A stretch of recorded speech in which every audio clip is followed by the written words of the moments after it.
In war, you learn certain rules before you ever see combat. Shapes in the sky decide who lives. Silhouettes decide who comes home.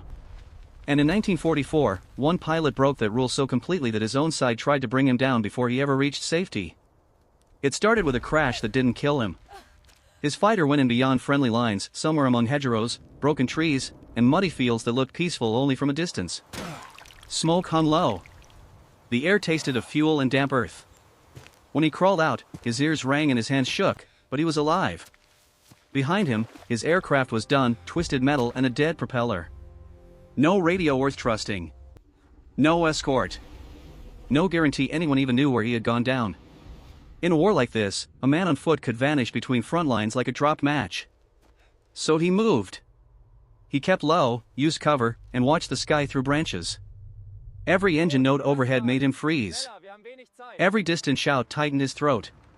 Time stretched into hours, then into something larger, because when you're alone in enemy country, minutes stop behaving like minutes.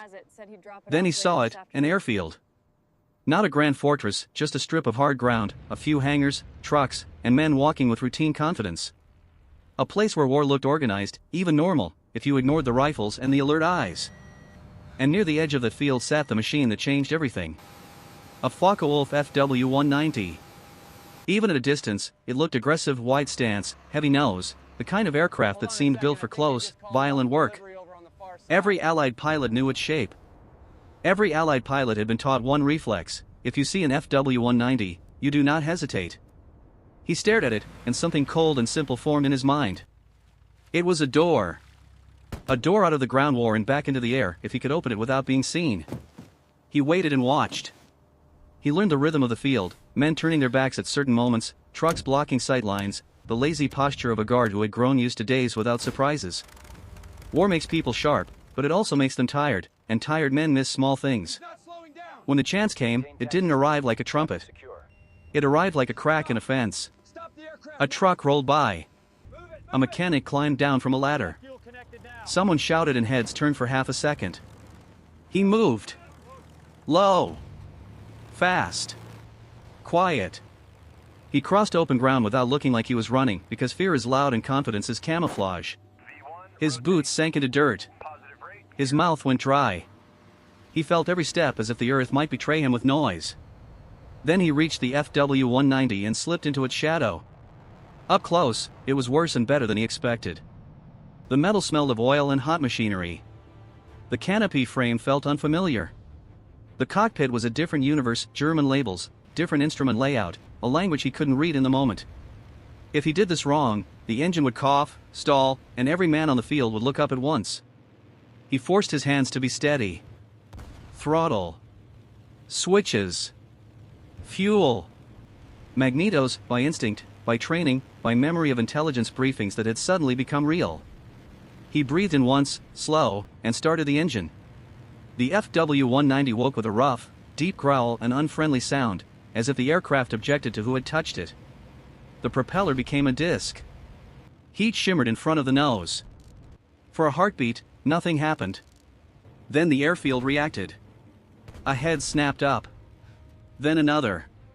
Someone pointed. A shout rose, sharp, urgent, unmistakable even if the words weren't. Alarm!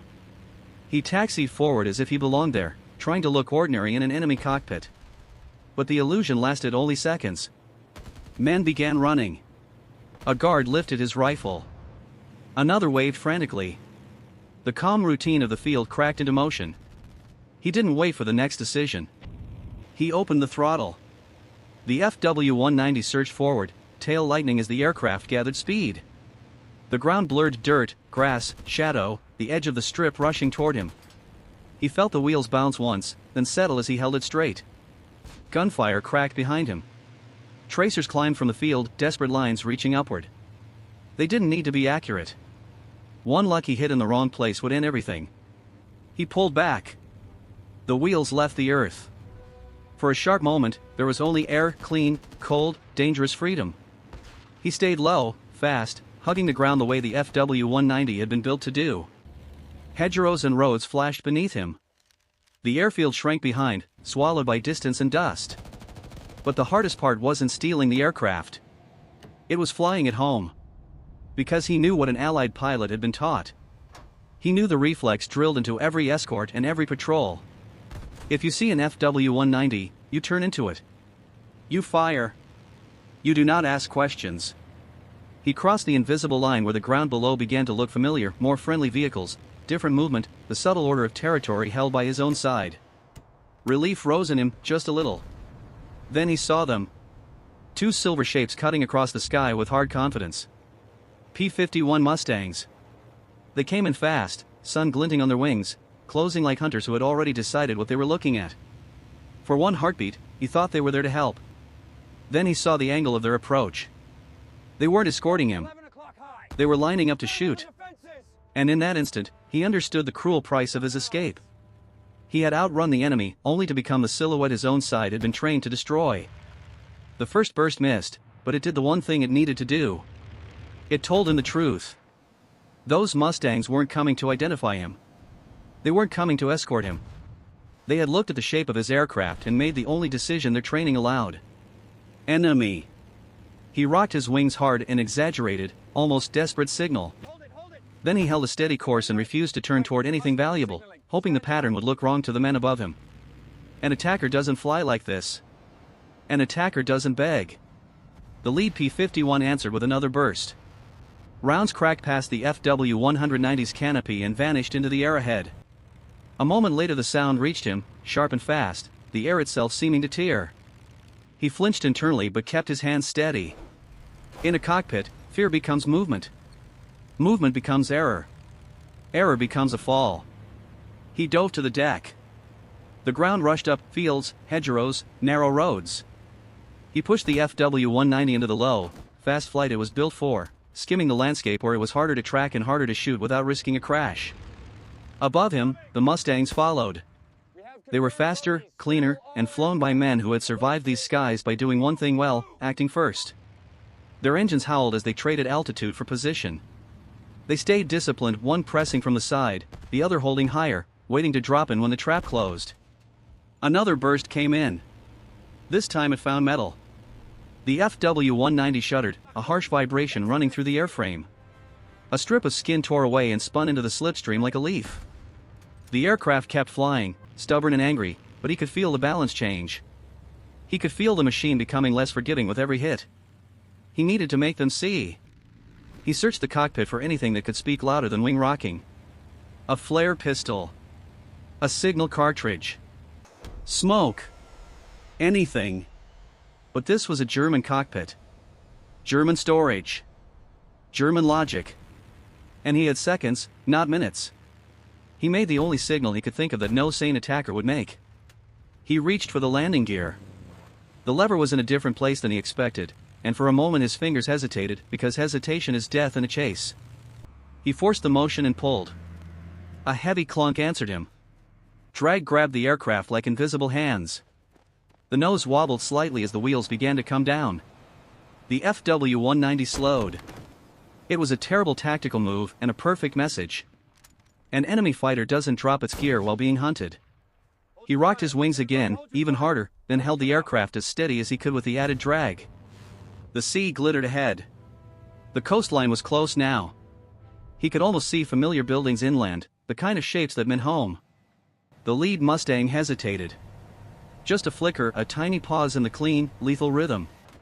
Then the P-51 slid closer, cautiously, trying to understand what it was seeing.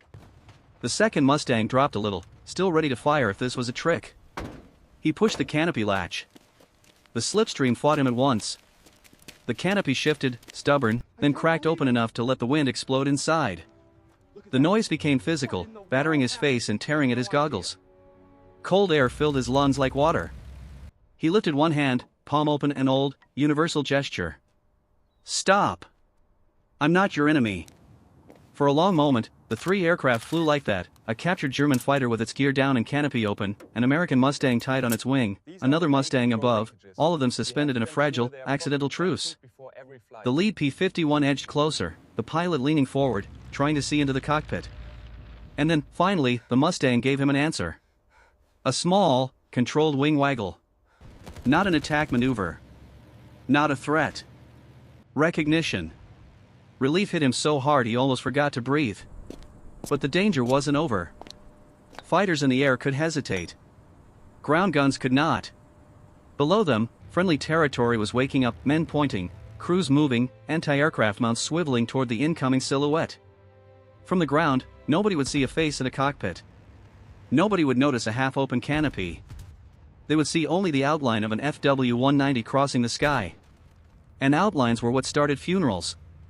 He turned toward the nearest strip, keeping the gear down, flying as steady and wrong as possible, willing every man below to understand what the Mustangs had just understood. As he lined up on approach, he saw the base defenses fully alert now, organized motion, barrels lifting. The quick certainty of soldiers told one simple message. Enemy aircraft inbound. He was seconds from being protected into the ground. And the only thing between him and friendly fire was a landing he might not survive on an enemy aircraft he had never practiced flying, with damage he couldn't fully measure, while every gun around the field prepared to do its job. He held the FW-190 straight, lowered his nose, and committed. Because the last rule of war is this. Once you choose your path, you don't get to choose who believes you. The first tracer rose from the ground like a question. Then another. Thin lines of light reached up from the perimeter as the airfield's gunners did what they had been trained to do, defend the strip from anything wearing an enemy silhouette. They didn't know his story. They didn't know the cockpit held a friendly man. They saw only a German fighter lining up on their runway. And they reacted the way war teaches you to react. The Mustangs tried to intervene. The lead P-51 slid forward and rocked its wings with sharp authority, then broke across the FW-190's path, as if to place its own aircraft between the ground guns and the enemy coming in. The second Mustang circled wider, staying high, watching for any sign this was still a deception. From the ground, it was chaos in miniature, men shouting, barrels tracking, fingers tightening, eyes squinting up into glare. The pilot in the FW-190 kept the nose steady. He didn't weave. He didn't jink. If he moved like a threat, they would treat him like one. So he flew the straightest approach of his life, gear down, canopy cracked, one hand locked to the stick and the other lifting briefly from the cockpit to wave again, an absurd gesture at that speed, but the only human signal he could offer. More tracers snapped up. One line passed close enough that he felt the air change beside the canopy. Another punched through the wing with a dull, brutal sound. The aircraft twitched. The controls went heavy for a breath, then returned, not fully, like a door that no longer closed properly. He fought to keep it level. The runway rushed toward him, a long pale strip framed by grass and sandbags and hard edges. He could see vehicles near the dispersal, crews running, heads turning. He could see the shape of a crashed truck beginning to move. He was committed now. He eased the throttle back, careful, too much and he dropped short, too little and he flowed long. The FW-190 didn't feel like his own aircraft. Its responses were slightly different, its attitude changes sharper in some places and sluggish in others, and the damage made every input uncertain. He held it anyway, because there was no other option. The wheels met the runway with a hard, uneven slam. The aircraft bounced once high enough to make his stomach lift, then thumped down again. The gear groaned.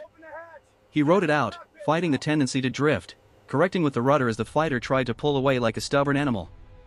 Gunfire stopped. Not all at once, but in pieces, bursts becoming single shots, then nothing, because the moment the aircraft was on the ground, the gunners finally had what they needed. Time. They could see it wasn't attacking. They could see it wasn't firing. They could see the canopy open, and a man inside moving like a man who wanted to live. He rolled out, brakes squealing, and turned off the runway into the rough grass, slowing until the FW-190 finally came to a halt with the last shudder. For a second, the world went strangely quiet. Then the airfield surged toward him. Jeeps, men on foot, rifles up, voices sharp. They came fast and cautious at the same time, because the aircraft was still German, and war teaches you that surprises are often traps. He raised both hands and kept them visible. He didn't reach for anything. He didn't climb out quickly. He waited until he heard the first shouted orders in English, angry, confused, relieved. A soldier yanked the cockpit side and stared up at him as if he'd fallen out of the clouds. What in God's name? Another man pushed in, eyes wide, scanning the aircraft for explosives, for hidden weapons, for anything that could still turn this into a disaster. A pilot from the Mustang flight arrived a moment later, breathing hard, helmet under his arm, and looked at the FW-190 like it was a ghost. The stolen fighter sat there in the grass, engine ticking as it cooled, smelling of oil and cordite and hot metal. And then, with the danger finally past, the pilot felt his legs begin to shake. Not from flying. From what almost happened. He had survived the crash behind enemy lines. He had crossed a German airfield on foot. He had started an enemy engine under enemy eyes. He had lifted off under fire. He had outrun the ground guns. And the closest call of all had come from the men who shared his flag. That was the bitter lesson hidden inside the story, one that every airman understood, whether they said it out loud or not. War doesn't always kill you with enemy intent. Sometimes it kills you with friendly certainty. Later, intelligence teams would swarm the FW-190. Mechanics would photograph it, measure it, study the cockpit and the controls, looking for anything that could help the next engagement. The aircraft would become a prize, a lesson, a warning. But for the pilot, the memory would be simpler and sharper than any technical report. 2 P-51s dropping in behind him. The first burst slicing through the air. The realization that he had become a target simply by being seen. Because in the air war, there was no time for long explanations. There was only the silhouette. And on that day, he proved something most people never understand until it's too late. Sometimes the most dangerous moment isn't stealing the enemy's plane. It's coming home in it. If you want more true-style aviation war stories told like a cinematic documentary, stories of impossible escapes, split-second decisions, and the thin line between survival and tragedy, subscribe and turn on notifications. And tell me in the comments, if you were the Mustang pilot and you saw an FW-190 racing toward your airfield, would you hesitate? Because in those skies, hesitation could save a friend. Or cost everyone.